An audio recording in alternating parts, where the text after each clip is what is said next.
Hello everyone, welcome to Shri Srujana collections. నా voice పోయింది guys, కొంచెం కోల్డ్ అయింది, ప్లీజ్ అడ్జస్ట్ చేసుకోండి. నేను ఇక్కడ కస్టర్డ్ బ్రెడ్ పుడ్డింగ్ లాగా, అంటే హల్వా కూడా అనుకోవచ్చు, ఇప్పుడు ట్రెండింగ్ కదా, అండ్ చాలా అదిరిపోతుంది స్వీట్. అయితే తప్పకుండా ట్రై చేయండి. సమ్మర్లో ఫ్రిడ్జ్లో పెట్టుకొని తింటే, పైన ఐస్ క్రీమ్తో వేసుకొని తింటే, వెన్నీలా ఐస్ క్రీమ్ అయితే అస్సలు ఇక అద్భుతం అంతే.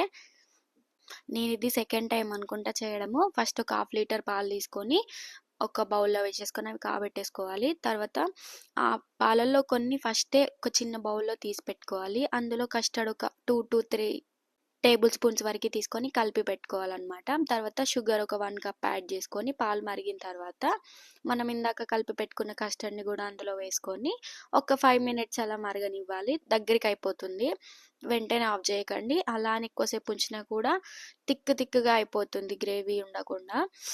అండ్ తర్వాత ఇక్కడ మిల్క్ బ్రెడ్ మాత్రమే తీసుకోవాలి, ఎందుకనంటే బ్రౌన్ బ్రెడ్ అయితే అంత టేస్ట్ రాదు, మిల్క్ బ్రెడ్తోనే టేస్ట్ వస్తుంది. తర్వాత ఇట్లా నేను చూపిస్తున్న విధంగా 4 స్లైసెస్ లాగా, అంటే 4 క్యూబ్స్ లాగా కట్ చేసుకోండి. కట్ చేసుకున్న తర్వాత ఆయిల్, బటర్, గీ మీకు నచ్చిన వాటితో ఫ్రై చేసుకోవాలి. మరీ ఎక్కువ కూడా వేయకండి ఆయిల్, బటర్ ఇట్లా, ఎందుకనంటే మొత్తం బ్రెడ్కి పట్టేస్తుంది, అంత ఆయిలీ అనిపిస్తుంది తినేటప్పుడు కూడా.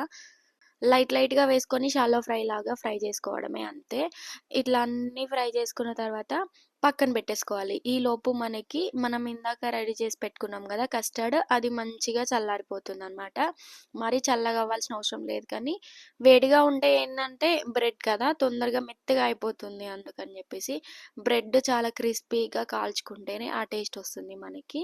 నేను ఫస్ట్ ఆయిల్ వేసాను కదా చూడండి, ఫస్ట్ టైంకే ఆయిల్ అంతా దానికి పట్టేసింది. తర్వాత లైట్గా గీ వేసి మిగతావి కూడా ఫ్రై చేశాను.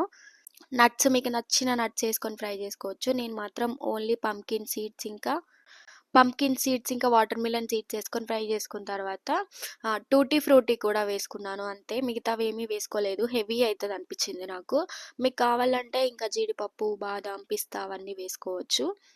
తర్వాత ఇక్కడ కస్టర్డ్ని బ్రెడ్ పై నుంచి మంచిగా వేసేసుకోవాలన్నమాట. చూడండి, నేను అంతసేపు పెట్టినా కూడా మళ్ళీ పొగలు వస్తున్నాయి, అంటే ఇంకా వేడిగానే ఉంది, సమ్మర్ కదా అస్సలు చల్లగా అవ్వలేదు.